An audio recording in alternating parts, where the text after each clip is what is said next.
조상호 변호사가 이런 글을 썼어요. 대기업만 뺀 검찰의 앞뒤 안 맞는 꼼수 기소 부끄럽지 않습니까? 이렇게 내용을 썼는데 이게 좀 길잖아요. 제가 예전에는 이 글을 이렇게 읽으면서 이야기를 해드렸는데 길면 지루해. 지루하면 안 봐. 그래서 정리했습니다.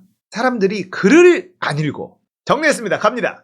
이재명 검찰의 엉터리 기소 내용 분석합니다. 자, 위례 이것도 기소를 했죠. 위례 주택사업 뭘로 기소했냐? 민간업체가 너무 많은 이익을 보는 걸 이재명이 방치했다. 이거예요. 배임이죠. 자, 내용을 들여다보면 금전신탁 ABCD 네 곳이 많은 이득을 취했어요.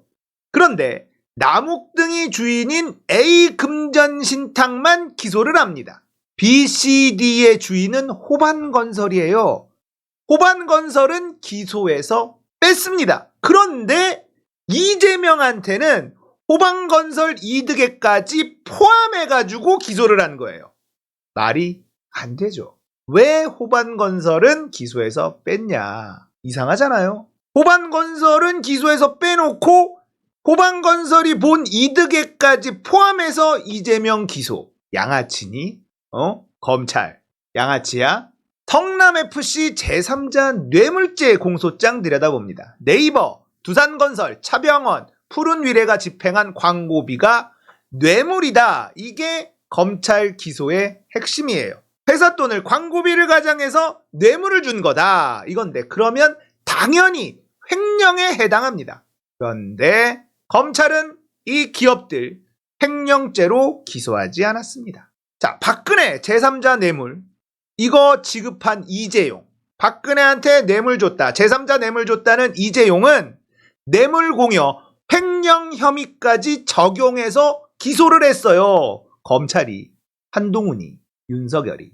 결국 처벌된 적 있죠. 뇌물 공여는 뇌물 수수와는 다르지만 처벌이 크지 않은 범죄입니다. 뇌물 공여는 액수와 무관하게 5년 이하의 징역 또는 2천만 원 이하의 벌금이에요. 자, 그러면 뭐야? 뇌물 공여는 벌금으로 끝낼 수 있다.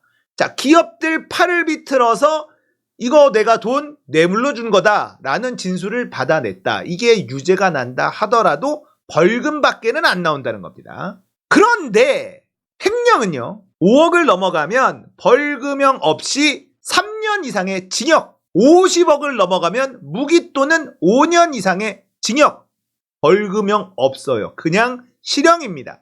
자, 양형 기준으로만 봐도 50억 이상 횡령이면요, 최소 4년을 선고하게 돼요.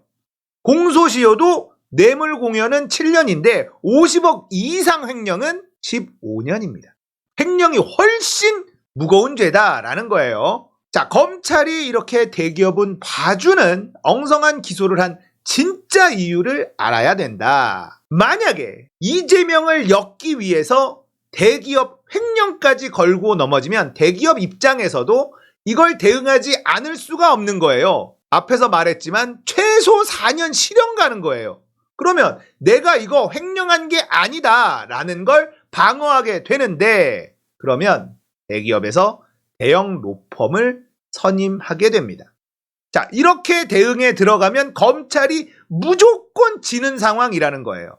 대기업의 횡령, 이게 무죄가 나면 이재명의 무죄가 자동으로 입증되는 꼴이 됩니다.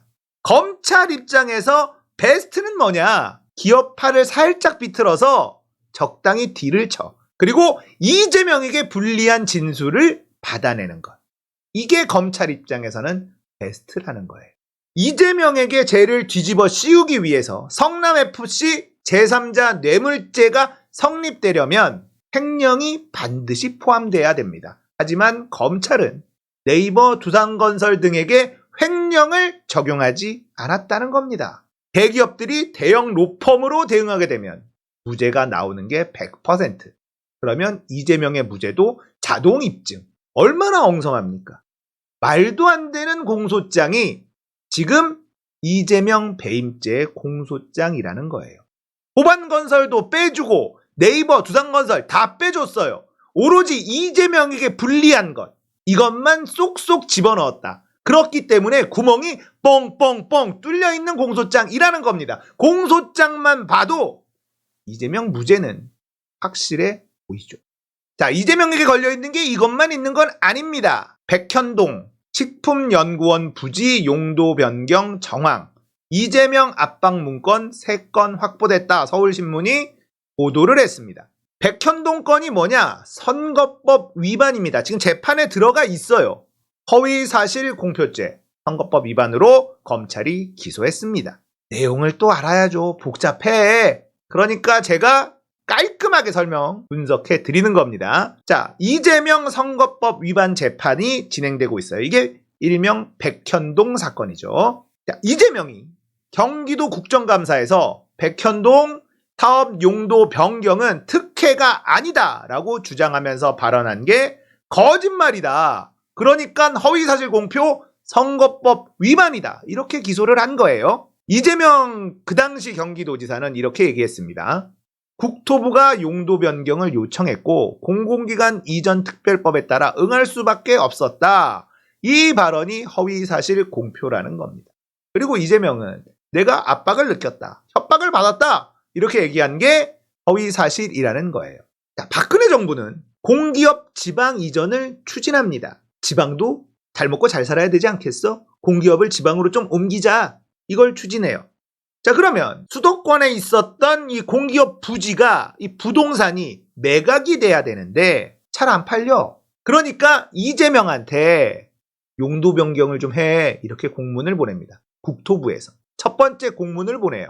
백현동은 식품연구원 부지예요. 용도 변경을 해서 이 부동산의 가치를 빨리 키워놔. 그래야지 매각이 될 거 아니야. 이렇게 용도 변경을 요구를 한 거예요. 국토부가. 그런데 이재명이 이거 용도 변경을 이렇게 해주는 건 성남 시민한테 이익이 안 돼. 그래서 안 해줘요. 자, 그러자 식품연구원에서도 성남시에 압박하는 공문을 또 보냅니다. 부지 용도 변경, 식품연구원 이전이 대통령의 관심사안이다. 이걸 강조했어요. 우리 연구원 또한 대통령 지시사항의 불이행과 적극적인 업무 추진 결여에 대한 외부 감사로부터 자유롭지 못하다. 이런 내용이 들어있는 공문을 이재명에게 보낸 겁니다. 한마디로 이재명 네가 용도 변경 안 해주면 우리가 죽는다. 좀 해줘라. 제발. 이런 공문을 이재명에게 보낸 겁니다. 박근혜 정부는 이재명에게 압박을 가했고 식품연구원에게도 압력을 넣었다는 겁니다. 그러니까 식품연구원도 죽을 맛이죠. 이재명 네가 빨리 이거 용도 변경 해줘야 이 부동산이 잘 팔릴 거 아니야. 그러니까 좀 해줘. 아니면은 우리가 지금 감사당한다니까. 이런 공문이 성남시에 보내졌다라는 증거가 나왔다. 그래도 이재명이 용도 변경을 안 해줬어. 왜냐? 그냥 용도 변경을 해주면 누군가가 엄청난 이득을 보는데 성남시에 떨어지는 게 없잖아. 용도 변경을 안 해줘요. 그러자 국토부에서 또 용도 변경하라고 압박석 공문을 또 보냈습니다. 자, 이재명은 이 3건의 문서를 들고 지금 재판 준비를 하고 있다는 거예요. 자, 이것만 있는 게 아니라 한국가스공사 부지 용도 변경권도 있는데요. 국토부가 도시계획 변경을 수차례 요청했다는 보고서가 나와 있어요. 결론은 검찰은 생 양아치 조직이고 이재명은 티끌 하나 없는 무죄다. 이렇게 정리할 수가 있는 겁니다. 자, 이제 이재명의 배임죄, 위례, 성남FC 뇌물죄 이런 것들 자, 얼마나 엉터리 공소장인지 이제 딱 감이 잡히죠. 그리고 선거법 위반, 백현동 식품연구원 한국가스공사 부지 용도 변경 이것도 허위사실 공표가 아니라 사실이라는 것 확실하게 증거까지 다 나와 있습니다. 그런데 검찰은 왜 기소할까? 그냥 하는 거예요. 이재명의 악마화. 이들이 원하는 건 이거예요. 최소한 악마화는 성공하니까. 이재명이 무죄 받아도 검찰은 처벌받지 않으니까 어떻게든 기소하는 겁니다. 그리고 무죄 나오면 이재명이 너무 잘 숨겼다. 이렇게 악마화 프레임은 계속 이어갈 수 있으니까 잘못된 기소로 대한민국 주권자인 국민의 권리가 침해당하면 이건 반드시 엄벌에 처해야 하는 겁니다. 당연한 거죠. 앞으로 법을 이렇게 바꿔야 되고 검찰의 이 폭력적인 기소권 어떻게든 견제할 수 있는 시스템을 만들어야 되겠죠. 이재명이 얼마나 억울한 상태인지 여러분들도 이제 쉽게 파악하셨을 거라 믿습니다. 자, 이재명은 무죄입니다. 아셨죠?